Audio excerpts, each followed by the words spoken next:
No, film critics aren't out of touch. Internet warriors are the problem. So the dying legacy media is still trying to pretend like it's the entire rest of the world that's wrong. I'm not crazy. Everyone else is crazy. God, this is just pathetic.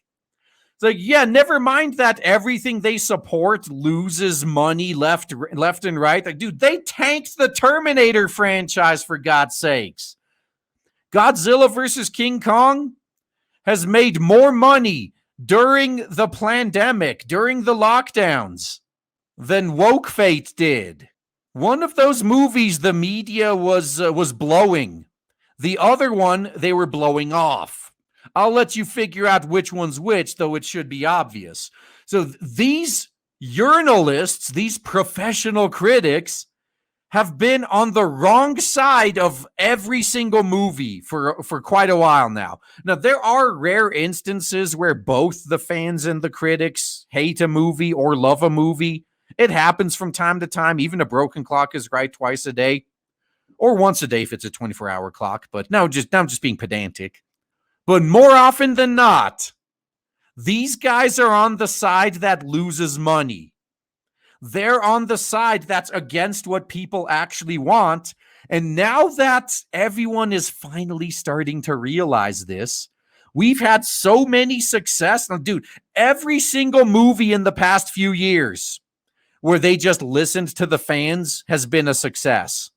Sonic, the Snyder Cut, kinda, sorta Godzilla versus King Kong. Like they just did a fan service movie giving kaiju fans, like Godzilla fans, what they wanted.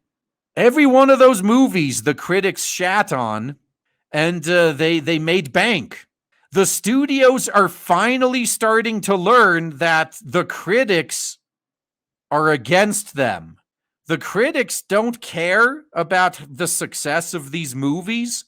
All they care about is pushing their agenda. The studios are finally waking up to who's actually on the right side of history, who actually puts their money where their mouth is, and the journalists are running scared.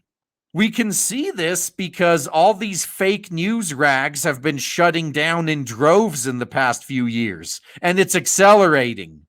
TLDR, we're winning. Keep it up. Keep up the pressure. We'll be rid of these fake geeks in no time. A recent study says divisive films such as The Last Jedi are hated by the public and loved by critics, but the true dynamic is murkier. And of course, this is written by a film critic. Yeah, that's right. You know, you're the good guys. You're on the right side of history. It's the other people. It's the 99% that are wrong, right? Mm-hmm. Everyone else is just too dumb to understand your glory. Everyone else is too dumb to understand how smart you are, right? In a 1994 episode of The Simpsons called The Boy Who Knew Too Much, Principal Skinner experiences the kind of flash of self-doubt that every critic knows all too well. Am I so out of touch? The headmaster muses while searching for Bart, who's playing truant. First at the Springfield Natural History Museum, then a crumbling youth club. A split second later, he squares his shoulders and reassures himself, no, it's the children who are wrong. That right there is actually a pretty good analogy for these film critics, actually, for these mainstream journalists. They are so out of touch, they would legitimately believe that a kid skipping school would be skipping school to go to a museum. This is a very good analogy for you guys. Very good. My most recent Skinner shiver came while reading a recent article by data researcher and sometime film producer Stephen Follows, which was titled, Are Film Critics Losing Sync with Audiences? They're not losing sync. They lost it a long time ago, and just now people are finally realizing it. And concluded that, yes, we increasingly are. After building a database of 10,499 movies released in America between current year minus 21 and current year minus 2, Follows plotted their scores on the review aggregation site Metacritic against the user ratings on the Internet Movie Database, or IMDb. So the problem with IMDb and using it as anything like a reference is IMDb is basically Wikipedia, Anyone can edit it. So just remember that. It's risky. And found over the last 20 years an overall downward trend in correlation between the two. Wow, it's almost as if this correlates with the infection of wokeness into the industry as well. That trend was more pronounced among films with a budget of under $20 million, i.e., genre-driven, independent, and most foreign language features, while the appreciation gap was widest among films that critics had panned. So far, so Skinner-esque. At first blush, these findings look like bad news for any critic who believes, as I do, that criticism is most useful when it engages in good faith with contemporary tastes. So you know you're out of touch. For instance, you don't have to enjoy superhero films, but you should at least be prepared to reckon honestly with their manifestly colossal appeal. Now, this is actually a reasonable take. There's a lot of things that I can't stand, but I do understand why they're popular with certain groups of people. Fair enough. But I don't think Follow's graphs and calculations actually prove what he thinks they do, even if his maths is on the level. Yeah, that's right. Your science and logic does not match my reality. So therefore, objective reality is wrong, since it doesn't align with my reality. What they actually illustrate, which no working critic would contest, is that over the last 20 years, reviewers that skew either negative or positive have increasingly been met with some degree of online pushback, which is usually unrelated to and often out of step with how the film has actually been received by the broader public. Or to put it in more Skinnerian terms, it's the audience who's wrong. And just like how Skinner was out of touch, so are you. You're just convincing yourself you're not. Now, if this was just a matter of traditional legacy critics versus online trolls, that would be one thing. But look at the money. Everyone is leaving Hollywood and going to anime, so now Hollywood has to come to anime. I'm really not happy about that, but that's what's happening right now. Hollywood knows it's dead, it's bankrupt, so it needs to go where the money is, which is anime. Stuff people actually want, stuff these critics hate. If this was in the past, I would actually have been pretty pissed at this. But right now, dude, I encourage not just this guy, but all other journalists to not give up hope. Don't worry, guys. It's the entire rest of the world who's wrong. You were right. Don't let anyone else convince you otherwise. Keep doing what you're doing. Because you make my job so much easier. Not only do these geniuses create content for my channel that I can then milk, I can hook them up to a plow and make them work for me. But if these guys are actively harming my competition by whispering in their ear and having them constantly make the wrong choices, be my guest.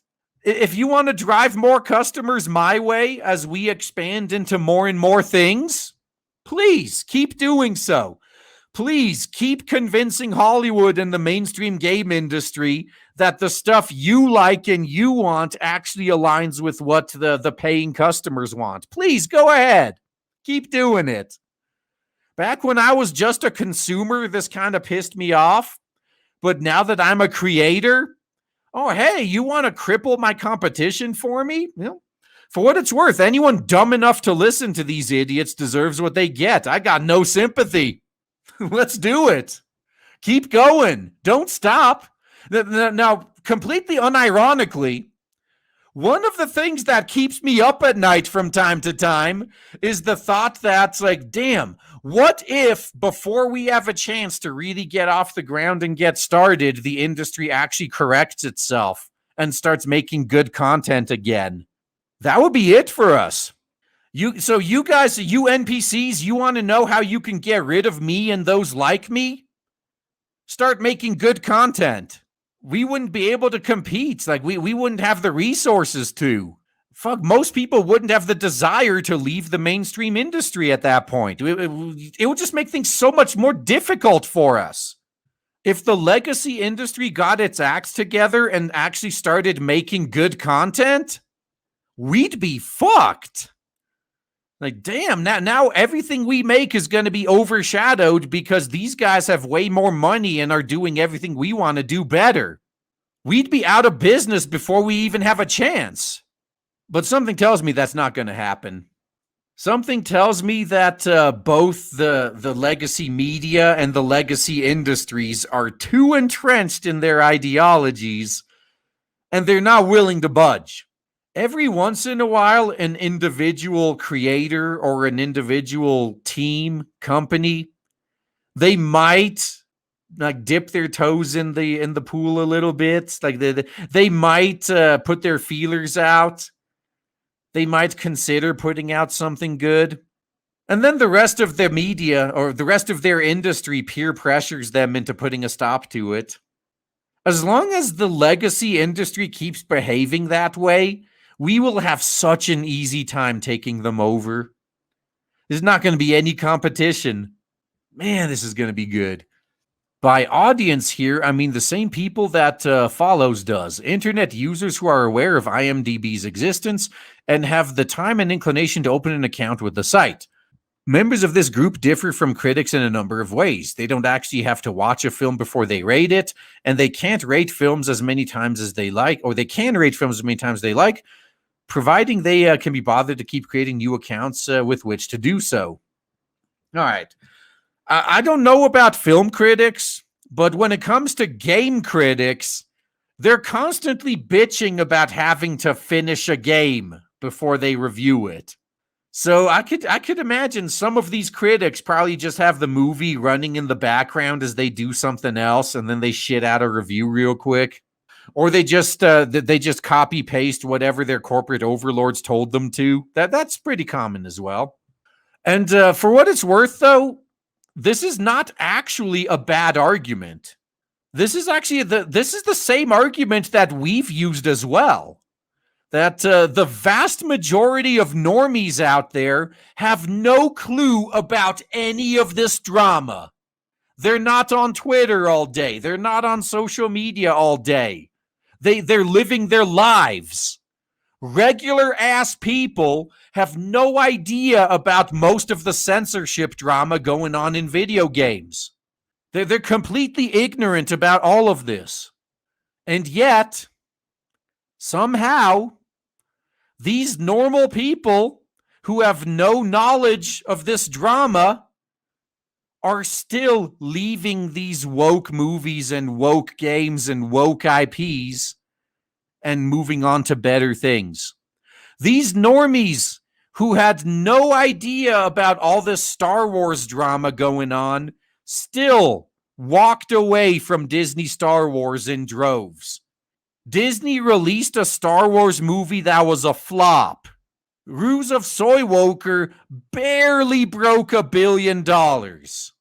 They've lost half their audience from The Force Awakens. These regular people who aren't on the internet all day participating in culture war drama bullshit were walking away. That's where this guy's argument completely falls apart. If we were just comparing online culture war people, yeah, he may have a point. But it's clear the audience is on our side. Wokeness leads to brokenness. It's been proven time and time again. And if the latest leaks that Doomcock was bringing out are true, if they're to be believed, they know this too. Because for those of you who missed that story, this is in particular with regards to Falcon and Winter Soldier. Disney Plus keeps track of when people tune out of a show or a movie. So if they don't watch all the way through to the end, there's this metric, I think it's called a tune-out time, that keeps track of the timestamp in which they turned off the show or the movie. Now, if that timestamp is right when the ending credits begin, oh, great, they watched the whole movie. But the reason this tune-out timestamp is so important is because if they track that, we can find patterns. Now, ideally, they would use this to find things they can improve on. Like they could find what they did wrong, what they did right, make changes. But what if they were to discover that 80% of the people that tuned out of Falcon and the Winter Soldier all did it right when the wokeness showed up? Think they're going to learn their lesson? Hell no. In fact, again, if the rumor is to be believed, someone at Disney Plus apparently had enough of that shit and was willing to get fired. He flat out said, well, get woke, go broke, and was fired on the spot. That's a real hero right there. It's true what they say, not all heroes wear capes. I wonder why they're never going to make any of this info public, though. Now, I know the real reason is probably they don't want their competition having that info, but yeah, they're not going to let it get out that general audiences have had enough of this shit. General audiences don't want real-life woke politics rammed into their escapism. They tune out when it happens, when they see it. General audiences are on our side.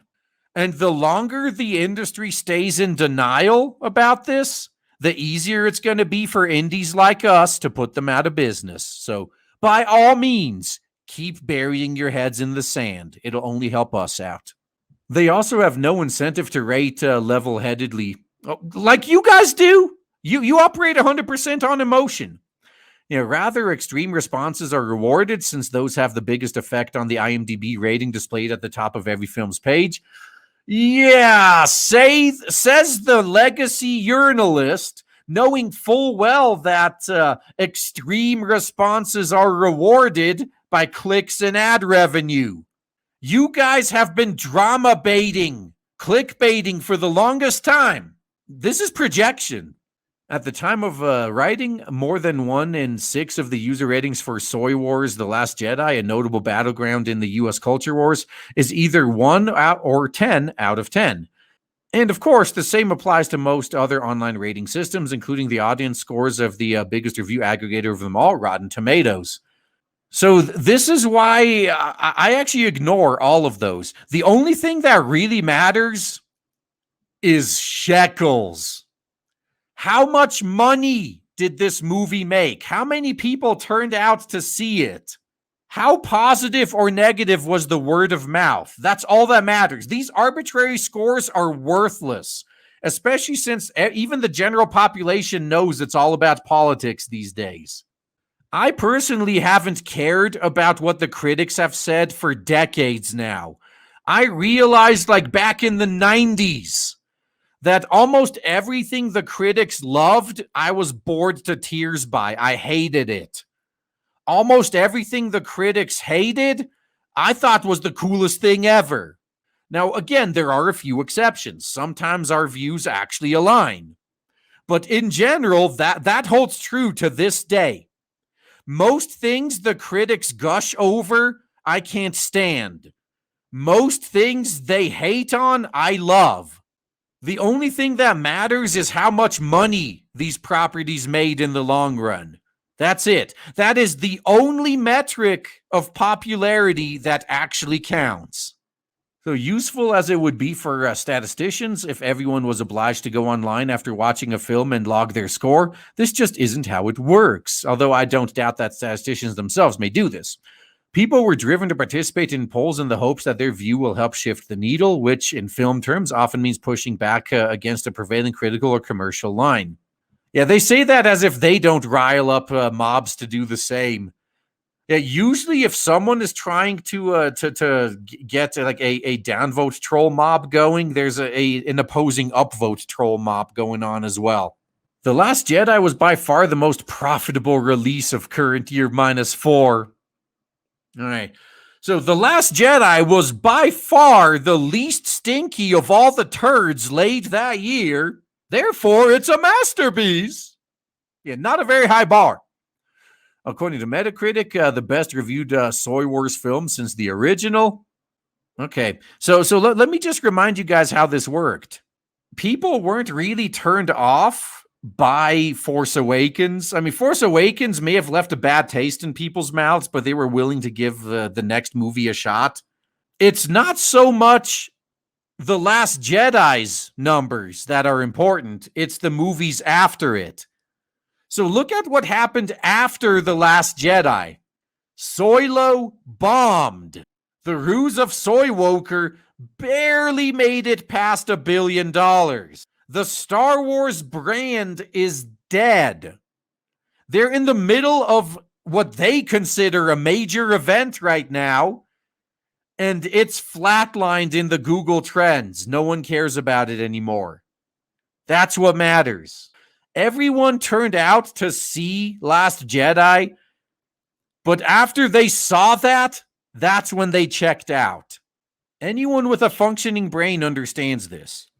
Yeah. But didn't a certain subset of the franchise's fan base hate it? Well, the ones that contributed to its notably low audience score on Rotten Tomatoes certainly did. The public have given it rotten 42 compared with a fresh 90 from critics. But even if every one of those 58,000 or so negative ratings was left by a different person, and again, there's no way for the site to ensure this, they were removing a lot of them too. Remember that. They would still only account for a fraction of a percent of the film's actual audience. Yeah, the film's actual audience who checked out of the franchise completely after this dumpster fire. And since all of them actively decided to log on and vote in the first place, it seems safe to assume that many hail from the very specific fraction of a percent that believes their views aren't already coming over loud and clear enough. Yeah, now the problem is these companies, even when they see the results in front of them, they always make up some. It's like this journalist is doing right now. It's like, oh, no, it's not me. It's literally the entire rest of the world that's the problem. And they convince themselves of this. The subscription and algorithm-based business model used by streaming services like Disney Plus and Netflix might be in the process of changing this, but the best means we have of figuring out whether the general public likes a film or not hasn't changed for the last 100 years. It's to count how many people actually paid to see it. And in the case of a franchise, how many people paid to see the next one? Usually the point where a franchise dies is not the one that's a financial flop. Like say, look at I know this is gonna get me some hate. Look at Cyberpunk 2077. It still sold tens of millions of copies last I checked. It was like 13 million, but that was way at the beginning. They got to be over like 20 million by now. It was still a commercial success. It still sold a lot, made a lot of money. But how many of those people are going to be back for CD Projekt Red's next game? That's going to be the real test. That's what happened with Star Wars. People didn't know what they were expecting going into The Last Jedi. Leaving The Last Jedi, they knew exactly what they were going to get in future Star Wars movies and decided they were going to have none of that. This is why losing trust is such a problem.